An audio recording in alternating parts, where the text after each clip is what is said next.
How to log in into your account on AliExpress. Are you guys facing issues to log in into your account on AliExpress? If that's so, then this video might help you out. Without further ado, let's get started. First of all, open Chrome on your laptop or mobile devices. Once you open the Chrome, now search for AliExpress website. After you enter the website, look at the top right corner of your screen where you can see this profile icon. Click on it.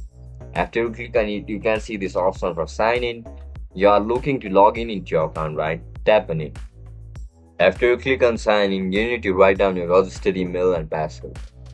In order to sign in, you need to have an account first. If you don't know how to create an account on AliExpress, then make sure to check out our guide on how to do it. And that's it guys, that's how you're gonna sign in into your account on AliExpress. If you guys found this video helpful, don't forget to like, share and subscribe to our channel. I'll catch you up in the next one. Bye bye.